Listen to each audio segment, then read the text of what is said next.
Bismillahirrahmanirrahim.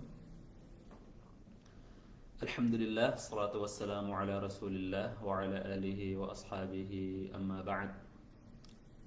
Puji syukur kehadirat Allah subhanahu wa ta'ala yang masih mempertemukan kita di halaqah yang sangat mulia ini, di pertemuan ketiga dari pembahasan kitab At-Tibyan fi Adabi Hamalatul Quran karya Imam An-Nawawi rahimahullah, yang beliau wafat pada tahun 676 Hijriah. Alhamdulillah, di pertemuan ketiga ini kita masih berada di bab tentang keutamaan pembaca Al-Quran dan penghafal Al-Quran.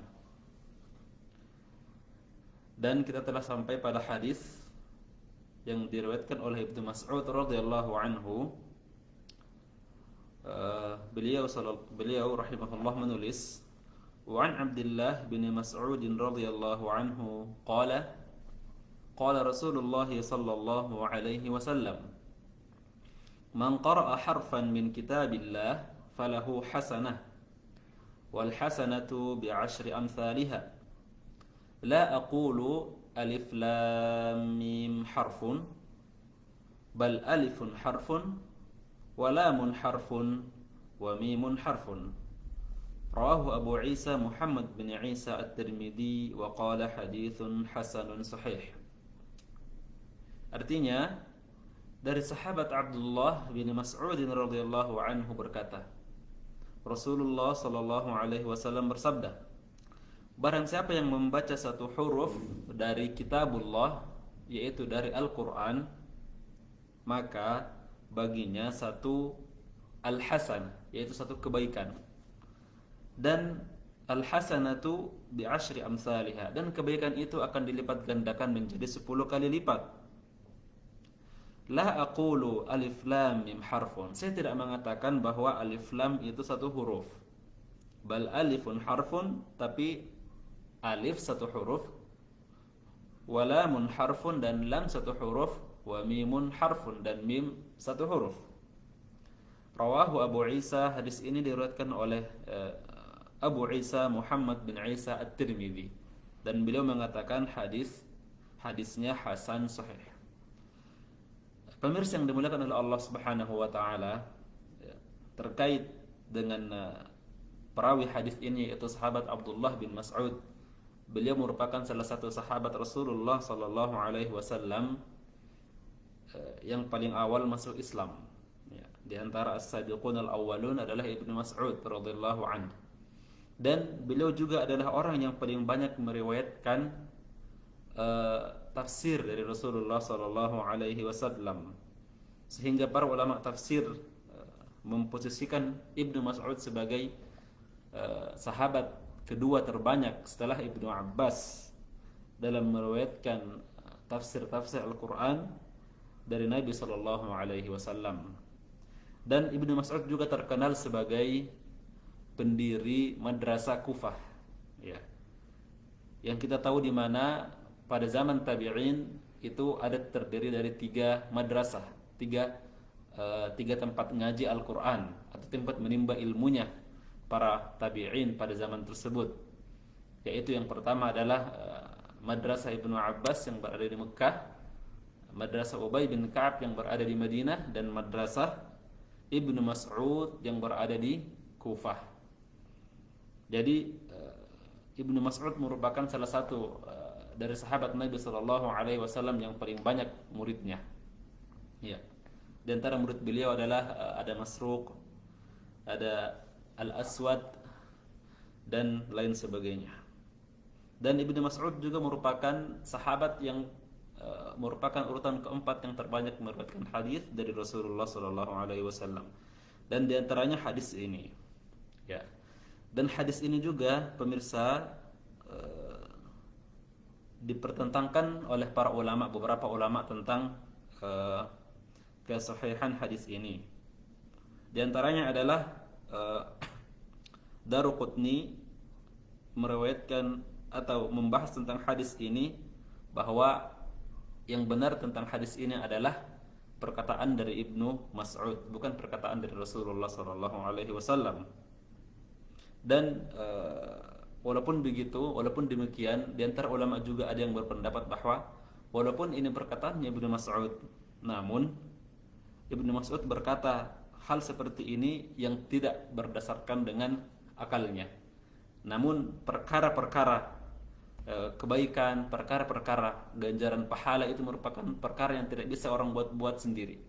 Jadi walaupun ini perkataan Ibnu Mas'ud, maka ada ihtimal, ada kemungkinan bahwa Ibnu Mas'ud mendengarkan ini dari Rasulullah sallallahu alaihi wasallam. Karena ini merupakan perkara yang ghaib, yang tidak diketahui oleh manusia biasa dan hanya diketahui oleh Nabi sallallahu alaihi wasallam, dan Ibnu Mas'ud meriwayatkan hal tersebut.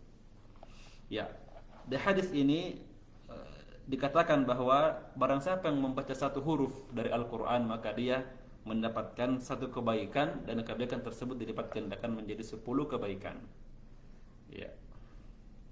Coba bayangkan para pemirsa, betapa banyak umur yang kita buang, berapa banyak kebaikan yang kita lewatkan jika dalam satu hari kita tidak bisa membaca paling minimal 1 atau 2 halaman dalam Al-Quran.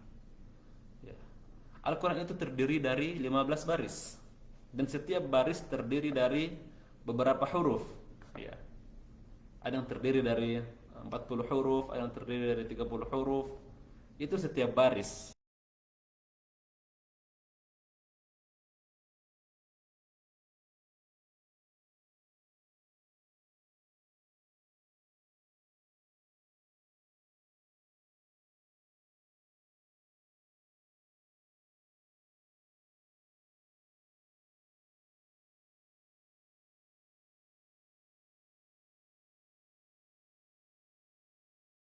Siapa yang bisa kasih kita beribu-ribu kebaikan dalam 2 dan 3 menit?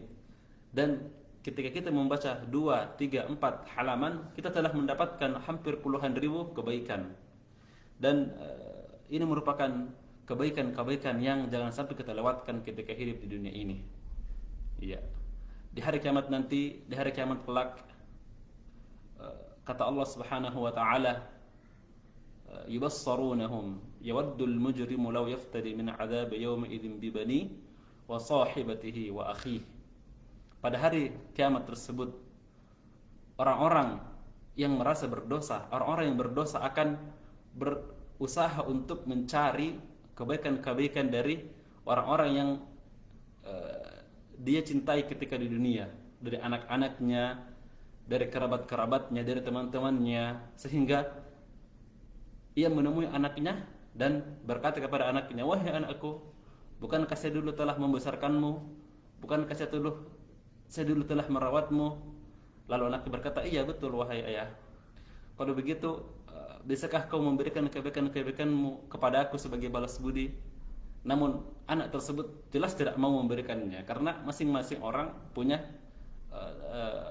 tanggung jawabnya masing-masing. Sampai anaknya berkata bahwa aku juga takut kepada apa yang engkau takutkan, yaitu Allah Subhanahu wa taala pada hari kiamat. Ya.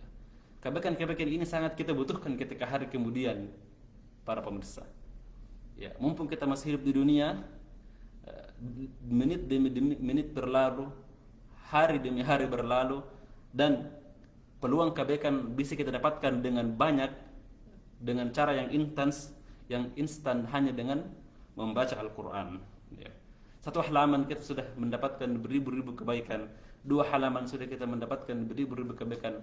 Apatah lagi kalau kita membaca Al-Quran setiap bulan, mengkhatamkan Al-Quran setiap bulan, mengkhatamkan Al-Quran setiap 2 bulan, maka berapa banyak kebaikan yang akan kita bisa persembahkan kepada Allah Subhanahu wa taala di hari kiamat kelak. Ya. Dan berapa banyak juga pahala yang didapatkan oleh para penghafal Al-Quran. 1 halaman itu dibaca, orang yang ingin membaca Al-Quran itu belum cukup untuk dia menghafalnya hanya dengan membacanya 1 kali. Dia membutuhkan membacanya 2, 3 sampai mungkin 20 kali, mungkin 40 kali dia membaca 1 halaman. Maka berapa banyak pahala yang akan dia dapatkan dengan membaca ayat-ayat Al-Quran tersebut. Jadi manfaatkan para pemirsa sekalian gunakan waktu dengan baik selama kita masih hidup di dunia ini. Jangan sampai di akhirat kita menyesal dan merasa sangat kurang kebaikan-kebaikan kita yang kita persembahkan kepada Allah Subhanahu wa taala untuk dihisab dan untuk dimasukkan ke dalam surganya. Baik. Hadis berikutnya diriwayatkan dari Abu Sa'id Al-Khudri, penulis rahimahullah berkata, wa an Abi Sa'id Al-Khudri radhiyallahu anhu, 'an an-nabiy sallallahu alaihi wasallam qala, yaqulu ar-rabb subhanahu wa ta'ala, man shaghalahu al-Qur'anu wa dhikri 'an mas'alati a'taytuhu afdala mimma u'tiya sa'ilin. Wa fadlu kalamillah subhanahu wa ta'ala an sa'iril kalam kafadlillah ta'ala ala khalqih. Rawahu Tirmidzi wa qala haditsun hasan. Artinya, dari sahabat Abu Sa'id Al-Khudri radhiyallahu anhu, dari Nabi sallallahu alaihi wasallam, ia berkata, Allah subhanahu wa ta'ala berfirman, man syaghalahul Qur'anu wa dzikri an mas'alatihi, barang siapa yang disibukkan oleh Al-Qur'an, disibukkan oleh zikir kepadaku, an mas'alati, sehingga dengan kesibukan tersebut dia tidak sempat lagi berdoa kepadaku, a'taitu fa afdala mimma u'tiya as-sa'ilin, maka saya akan memberikan kepadanya sesuatu yang lebih baik dari orang-orang yang meminta atau dari orang-orang yang berdoa. Wa fadlu kalamillah an sa'iril kalam, dan keutamaan perkataan Allah Subhanahu wa taala, keutamaan Al-Qur'an, firman Allah Subhanahu wa taala di atas dari perkataan-perkataan yang lain adalah kafadlillahi ta'ala ala khalqih, bagikan keutamaanku, bagikan keutamaan Allah terhadap makhluk-makhluknya. Rawahu Tirmidzi, hadis ini diriwayatkan oleh Tirmidzi. Ya. Sahabat Abu Sa'id Al-Khudri merupakan sahabat yang juga terkenal dalam periwayatan hadis dari Nabi sallallahu alaihi wasallam. Dan dia berasal dari Madinah. Salah satu hadis yang diriwayatkan adalah hadis yang kita bacakan barusan. Dan hadis ini merupakan kategori hadis qudsi. Ya, hadis qudsi adalah hadis yang atau perkataan Allah Subhanahu wa taala yang diriwayatkan oleh Rasulullah sallallahu alaihi wasallam dan tidak termasuk dalam Al-Qur'an. Ya, di sini ciri-ciri bahwa hadis ini hadis qudsi adalah Rasulullah sallallahu alaihi wasallam bersabda, Allah Subhanahu wa taala berfirman, atau Allah Subhanahu wa taala berkata. Jadi ini perkataan Allah Subhanahu wa taala yang diriwayatkan oleh Rasulullah sallallahu alaihi wasallam, yaitu man syaghalahul Qur'an, barang siapa yang disebutkan oleh Al-Qur'an, barang siapa yang disebutkan oleh berzikir kepadaku, barang siapa yang disebutkan oleh banyak membaca Al-Qur'an tiap hari, sehingga dengan membaca Al-Qur'an tersebut ia tidak sempat lagi berdoa, maka a'taituhu afdhala mimma u'tiya as-sa'ilin, maka saya akan memberikan kebutuhan-kebutuhannya, saya akan memberikan apa yang ia inginkan lebih baik dari orang-orang yang berdoa. Ya. Dan hadis ini para pemirsa juga mendapat catatan oleh para ulama hadis. Di antaranya adalah penulis atau pentakhrij kitab ini mengatakan bahwa hadis ini merupakan hadis yang dhaif atau hadis yang lemah. Dan beberapa juga di antaranya adalah Ibnu Abi Hatim berkata, hada hadisun munkar, hadis ini merupakan munkar, walaysa biqawi, dan tidak kuat. Dan sahih atau Imam Al-Albani juga mengatakan bahwa hadis ini dhaif dan memasukkannya dalam silsilah al-dhaifah.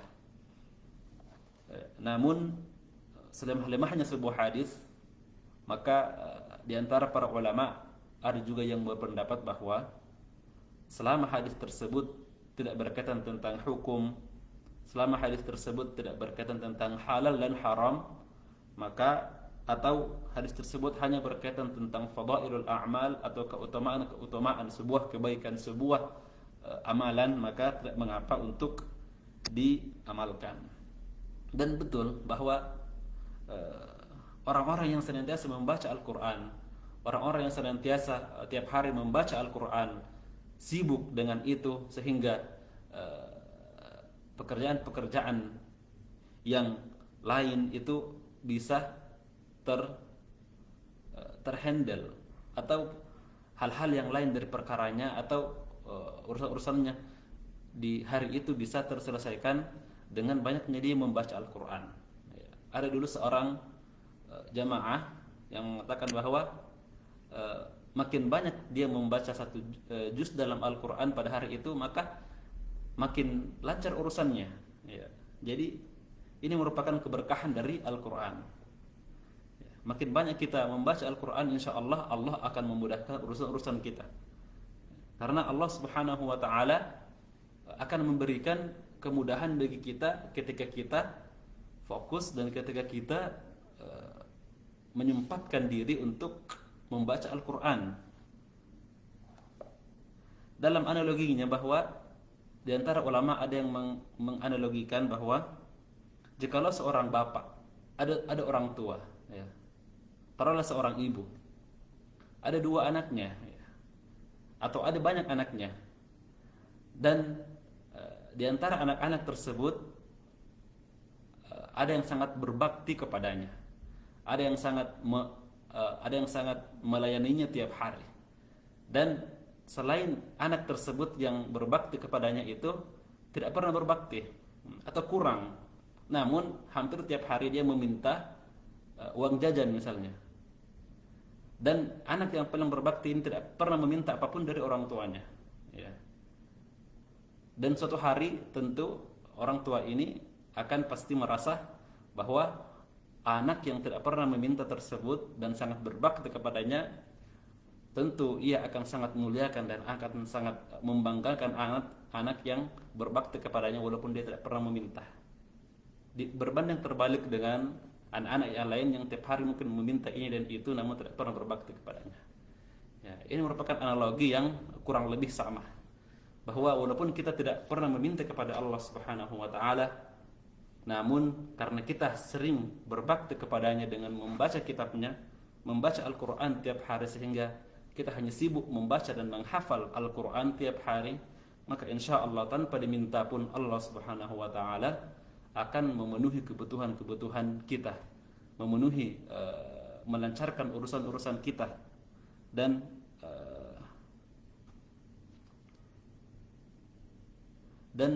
melancarkan urusan-urusan dan memberikan kita jalan keluar dari segala perkara atau masalah yang kita hadapi tiap harinya.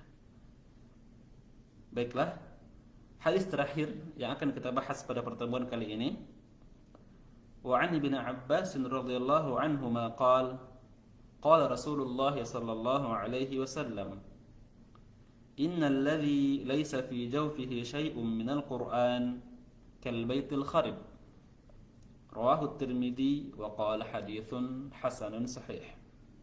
Dari sahabat Ibnu Abbas radhiyallahu anhuma, ia berkata, Rasulullah sallallahu alaihi wasallam bersabda, innal ladzi laysa fi jawfihi syai'un minal Qur'an, bahwasanya seseorang yang di hatinya, fi jawfihi, di hatinya tidak ada sedikit pun Al-Qur'an, kal baitil kharib, maka ia bagaikan rumah yang ambruk, atau rumah yang rusak, atau rumah yang kosong. Rawahu Tirmidzi, hadis diriwayatkan oleh Tirmidzi dan ia berkata hadis hasan sahih. Terkait tentang sahabat yang kita bicarakan tadi atau perawi hadis ini, yaitu Ibnu Abbas radhiyallahu anhu, yang merupakan sepupu dari Rasulullah sallallahu alaihi wasallam yang bernama Abdullah bin Abbas bin Abdul Muttalib. Ya. Abbas merupakan paman dari Rasulullah sallallahu alaihi wasallam dan merupakan saudara dari ayah Rasulullah sallallahu alaihi wasallam, yaitu Abdullah, atau saudara dari Abu Talib juga. Dan salah satu anaknya adalah Abdullah. Dan ketika Abdullah masuk Islam, umurnya masih sangat muda. Ya, ketika Ibnu Abbas masuk Islam, umurnya masih sangat muda. Dan di situ ia banyak menerima atau banyak menimba ilmu dari para sahabat dan juga dari Nabi Shallallahu Alaihi Wasallam langsung, sehingga dia banyak membaktikan dirinya kepada Nabi Shallallahu Alaihi Wasallam hingga Nabi meninggal. Dan ketika Nabi meninggal, Ibnu Abbas tidak berhenti di situ. Ia banyak bertanya kepada para sahabat, ia banyak menimba ilmu kepada para sahabat, hingga ia mencapai derajat sahabat yang paling banyak meriwayatkan tafsir dari Rasulullah Shallallahu Alaihi Wasallam.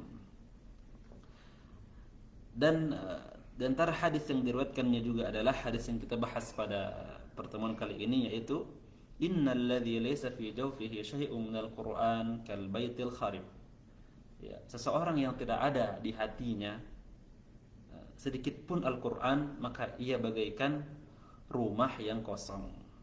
Rumah yang tidak ada ketenangan di dalamnya. Rumah yang rusak, rumah yang ambruk. Rumah yang orang-orang di dalamnya itu merasa tidak mendapatkan ketenangan, gelisah dan risau setiap harinya. Dan begitulah perumpamaan yang digambarkan oleh Rasulullah SAW terhadap hati seseorang yang tidak pernah membaca Al-Quran. Ya. Kita lihat ketika orang jauh dari Al-Quran dan ketika dia gelisah, ketika dia mendapatkan masalah, ia justru pergi ke tempat-tempat maksiat, ya, bukan justru kembali kepada Al-Quran. Namun para ahli Quran, orang yang senantiasa membaca Al-Quran, ketika dia gelisah, hatinya akan tenang dan diberikan sakinah dan ketenangan dari Allah Subhanahu wa taala. Ya, bukankah Rasulullah sallallahu alaihi wasallam juga bersabda, ya, majtama'a qaumun fi baitin min buyutillah yatluna kitaballahi wa yatadarasuna bainahum illa nazalat alaihimus sakinah wa ghasyiyatuhumur rahmah.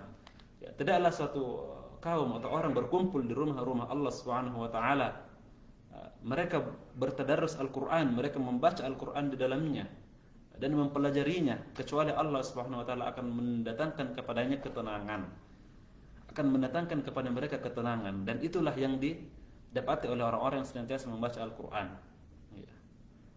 Bahkan orang yang tidak membaca Al-Quran pun, atau hanya sekedar mendengar Al-Quran pun, ia akan merasakan jiwanya tenang. Ya, jiwanya bagaikan berada di tempat yang tidak bisa digambarkan. Dan begitulah Al-Quran itu merasuk ke dalam hati-hati setiap orang yang beriman. Dan itulah diantara kemukjizatan Al-Quran yang Allah Subhanahu wa taala turunkan kepada umat ini. Ya. Jadi para pemirsa sekalian, jika kita mendapatkan masalah, jika kita mendapatkan sesuatu yang tidak bisa kita atau masalah yang sangat berat yang tidak bisa kita selesaikan dengan cepat, atau kita tidak tahu jalan keluar apa yang terbaik dari masalah ini, maka anjuran dari Nabi Sallallahu Alaihi Wasallam, bacalah Al-Quran.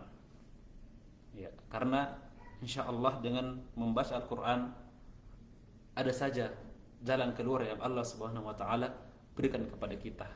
Ya. Dengan membaca Al-Quran hati kita akan menjadi tenang. Ya. Paling tidak hati kita akan menjadi tenang. Atau ketika kita masalah sangat besar sekali dan tidak bisa kita sampai membaca Al-Quran pun kita tidak bisa, ya minimal kita buka YouTube dan buka murattal Al-Quran dan kita dengarkan. Ya. Kita dengarkan murattal yang terbaik yang kita bisa dengar, sehingga dengan mendengarkan Al-Quran tersebut hati kita menjadi tenang. Ya, masalah-masalah kita akan terasa kecil dan hati kita akan senantiasa timbul sebuah bisikan-bisikan bahwa masalah tersebut adalah kecil dan Allah Subhanahu wa taala sangat besar.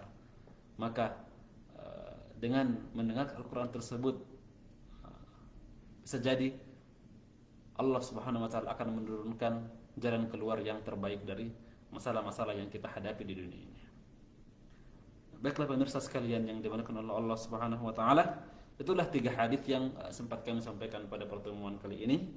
Mudah-mudahan apa yang kami sampaikan dapat dimengerti dan dapat dipahami dengan baik, ya, dan juga dapat diamalkan. Dan mudah-mudahan apa yang kami sampaikan ini dapat pahala dan kebaikan dari Allah Subhanahu wa taala. Apalagi dengan mengamalkan hadis-hadis yang telah kita sampaikan, insyaallah itu merupakan amal jariah bagi kami, dan kami hanya menyampaikan apa yang dituliskan oleh para ulama-ulama dalam kitab-kitabnya. Baiklah, kita tutup dengan doa kafaratul majelis. Subhanakallahumma bihamdik, asyhadu an la ilaha illa anta, astaghfiruka wa atubu ilaik. Assalamualaikum warahmatullahi wabarakatuh.